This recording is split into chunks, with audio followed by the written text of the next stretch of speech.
இப்போ வந்து ஒரு மிக முக்கியமான ஒரு போர் சூழலில் நம்ம இருந்துக்கிட்டு இருக்கோம்.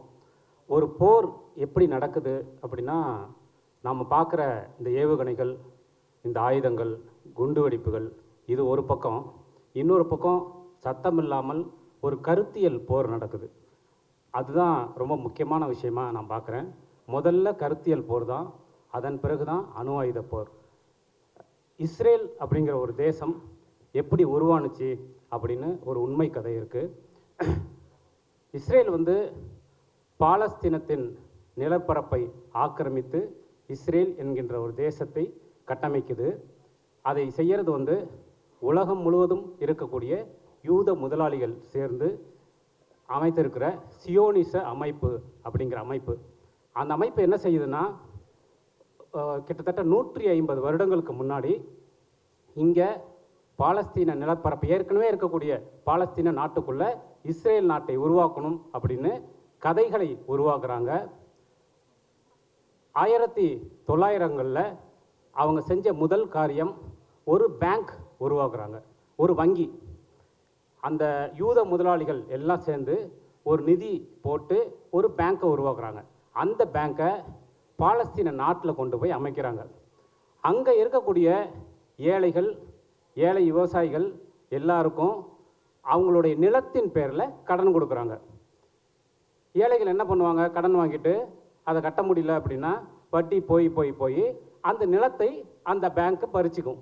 அப்படி தான் இன்று உருவாக்கப்பட்ட இஸ்ரேலின் பாதி நிலப்பரப்பு அவங்கள்டேருந்து பறிக்கப்பட்ட நிலம்.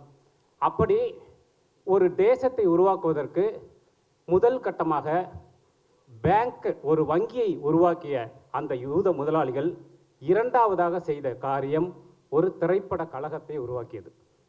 அப்போ அவங்க வந்து ரொம்ப தெளிவாக 100 வருடங்களுக்கு முன்பே உணர்ந்த விஷயம், ஒரு தேசத்தை உருவாக்க வேண்டும், ஒரு கருத்தியலை பரப்ப வேண்டும், ஒரு யுத்தத்தை நடத்த வேண்டும் என்றால் பணத்திற்கு பிறகு அடுத்ததாக செய்ய வேண்டியது கலை, அது மட்டும்தான் அப்படிங்கிறது தான் அவங்க உருவாக்கின விஷயம். அப்படி 1913இல் இஸ்ரேல் தேசம் அமையவிருக்கிற இஸ்ரேலி தேசத்தை பற்றி ஒரு டாக்குமெண்ட்ரி எடுக்கிறாங்க அவங்க. அந்த டாக்குமெண்ட்ரி ஏன் வந்து பாலஸ்தீனத்தில் இஸ்ரேல் நாட்டை உருவாக்கணும், அது நமக்கான நிலம் அப்படிங்கிற ஒரு விஷயத்தை உருவாக்கி ஒரு டாக்குமெண்ட்ரி உருவாக்குறாங்க. அன்றிலிருந்து இன்று வரை தொடர்ந்து இஸ்ரேல் யூத அமைப்புகள் திரைப்படங்களை எடுத்துக்கிட்டே இருக்காங்க. ஒரு நெரேட்டிவ் செட் பண்ணுறதுக்கு திரைப்படங்களை எடுத்துக்கிட்டே இருக்காங்க. 1948இல் இஸ்ரேல்னு ஒரு தேசம் உருவான பிறகு அவங்க செஞ்ச மொதல் விஷயம், இராணுவத்தில் திரைப்பட பிரிவு அப்படின்னு ஒன்று உருவாக்குறாங்க. ஒரு பக்கம் ஆயுத பயிற்சி, இன்னொரு பக்கம் திரைப்பட கருவிகளை வைத்து அங்கே இருக்கக்கூடிய இளைஞர்களுக்கு ஒரு திரைப்படம் உருவாக்குவதற்கான பயிற்சி, இது ரெண்டையும் கொடுக்குறாங்க.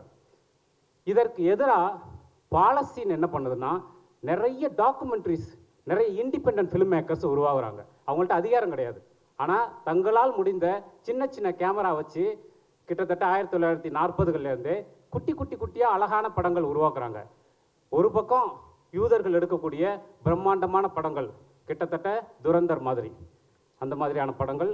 இன்னொரு பக்கம் பாலஸ்தீன் எடுக்கக்கூடிய குட்டி குட்டியான அழகான படங்கள், மனிதத்தை பேசுகிற, அன்பை பேசக்கூடிய அழகான படங்கள். இந்த இரண்டும் தொடர்ந்து கிட்டத்தட்ட 100 வருடங்களாக ஒரு கருத்தியல் வாரை வந்து அந்த நிலப்பரப்பில் உருவாக்கிக்கிட்டே இருக்குது. அதே மாதிரி தான் உலகம் முழுவதும் அமெரிக்க குடியரசு உருவாகின போதும் இப்படி திரைப்படங்கள் எடுக்கப்பட்டது. ஈரான் ஏராளமான திரைப்படங்களை உலகிற்கு தங்களுடைய கலாச்சார பண்பாட்டு தளத்திலிருந்து தந்திருக்கு. ஆனால் உலகத்தின் மிக முக்கிய முன்னோடி மொழியாக சொல்லப்படுகிற தமிழிலிருந்து அப்படியான படங்கள் வரவே இல்லை. குறிப்பாக ஈழத்திலிருந்து. ஈழத்தின் போராட்டம் என்பது உலகம் முழுக்க, உலகமே திரும்பி பார்த்த 50 ஆண்டு கால போராட்டம். யாழ்ப்பாணத்தில் ஒரு நூலகம் எரிக்கப்பட்டது. வேற எந்த இனத்திலாவது, வேற எந்த மொழியிலாவது இப்படி ஒரு நூலகம் எரிக்கப்பட்டிருந்தால் 100 படங்கள் வந்திருக்கும், 500 படங்கள் வந்திருக்கும். ஆனால் தமிழில் ஒரு படம் கூட வரல. அதற்கு மிக முக்கியமான காரணமாக நான் என்ன நினைக்கிறேன்னா, 3 காரணம். ஒன்று, தணிக்கை குழு அரசியல் காரணங்கள். இரண்டாவது, அடிப்படையிலேயே இங்கே இருக்கக்கூடிய படைப்பாளர்களுக்கு இருக்கக்கூடிய இறக்குமதி சிந்தனை. மூன்றாவது, இங்கே இருக்கக்கூடிய வியாபார சந்தை. ஸோ இதை தாண்டி ஈழத்திலிருந்து இவ்வளோ பெரிய போர் நடந்த ஈழத்திலிருந்து ஒரு படம் கூட வரலையே தமிழில் உலக அளவில் அப்படிங்கிற ஒரு பெரிய வருத்தம் வந்து என்னை போன்ற, உங்களை போன்ற நிறைய பேருக்கு இருக்குது. அதை உடைக்கக்கூடிய முதல் படமாக நீலரா இருக்கிறது. அதுதான் ரொம்ப முக்கியமாக சோமிதரனுக்கு நான் சொல்கிற நன்றி என்னென்னா, உலகம் முழுவதும் இன்று இருக்கக்கூடிய போர் சூழலில் ஈழ சினிமா என்ற ஒரு வகையை ஏற்படுத்தியிருக்கு. ஏற்கனவே ஜான் மகேந்திரன் தொடர்ந்து எடுத்திருக்காங்க குட்டி குட்டியாக. ஆனால் மாடர்ன் சினிமாவில் மிக முக்கியமாக மிக நேர்த்தியாக எடுக்கப்பட்ட முதல் ஈழ சினிமான்னு நான் ஈழராவை சொல்லுவேன். அதுக்கு வந்து சோமிதரனுக்கு நன்றி. சோமிதரனை வந்து எனக்கு எப்படி தெரியும்னா, யாழ்ப்பாண நூலக எரிப்பை பற்றி அவர் எடுத்த ஒரு ஆவணப்படத்துலேருந்து தான் அவர் எனக்கு தெரியும். அதிலிருந்து மிக வலிமையாக தொடர்ந்து தன்னுடைய எழுத்தின் மூலமாகவும் கேமரா மூலமாகவும் ஈழத்தை நான் இந்த உலகத்திற்கு தெரியப்படுத்தணும்னு இயங்கிக்கிட்டே இருக்கக்கூடிய ஒரு மனிதனாக எனக்கு தெரியும். அதன் உச்சமாக நீலராவை எடுத்திருக்கீங்க, ரொம்ப சந்தோஷம். கார்த்திக் சுப்பராஜ் மாதிரி ஒரு தயாரிப்பாளர் இல்லைன்னா இது நடந்திருக்காது. அதனால் கார்த்தி, தேங்க்யூ கார்த்தி. ஏன்னா இந்த மாதிரி படங்களை வந்து பேச வேண்டியது வந்து எங்களை போன்ற படைப்பாளர்களின் கடமை. அதை நீங்கள் தோளில் தூக்கி இன்றைக்கி எடுத்துகிட்டு வந்திருக்கிறது மிகப்பெரிய விஷயம். தேங்க்யூ. உங்களை மாதிரி ஆளுங்க இல்லைன்னா இந்த மாதிரி படங்கள் வராது.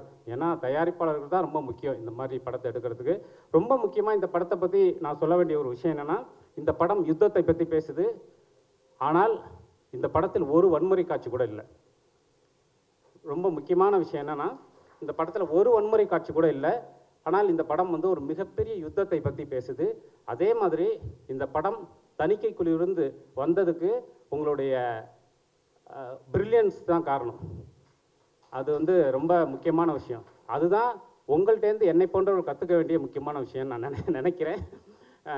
இன்னொரு முக்கியமான விஷயம், இந்த படம் எங்கேயுமே ஹேர்ட்டை கிரியேட் பண்ணல. எதன் மேலும் ஹேர்ட்டை கிரியேட் பண்ணல. தங்களுடைய சொந்த மக்கள் சாகக்கூடாதுன்னு நினைக்கிற ஒரு போராளி குழு, நாம் வந்திருக்கிறது சண்டைக்காக இல்லை, சமாதானத்துக்குன்னு சொல்லக்கூடிய இந்திய அமைப்பதையை சேர்ந்த ஒருத்தவர். இப்படிப்பட்ட கதாபாத்திரங்களை இந்த படம் முழுவதும் வச்சுருக்கீங்க. இந்த படம் எங்கேயுமே வெறுப்பை விதைக்கலை அப்படிங்கிறது நான் ரொம்ப முக்கியமான விஷயமா பார்க்குறேன். ஏனென்றால் இன்று நாம் செய்ய வேண்டிய முக்கியமான கடமை, படைப்பாளர்கள் செய்ய வேண்டிய கடமைங்கிறது வெறுப்புக்கு எதிராக நாம் மனிதத்தை பேசுகிறது தான் அப்படி முக்கியம் நான் நினைக்கிறேன். அதை வந்து இந்த படம் மிகச்சிறப்பாக பேசியிருக்கு. இது எல்லாத்தையும் தாண்டி ஈழ அரசியல் பற்றியோ அல்லது உலக அரசியல் பற்றியோ எந்த புரிதலும் உங்களுக்கு இல்லைன்னா கூட இந்த படம் ஒரு த்ரில்லராக உங்களை என்கேஜ் பண்ணும். அப்படி ஒரு சிறப்பான சினிமாவாகவே சூப்பராக இருக்குது.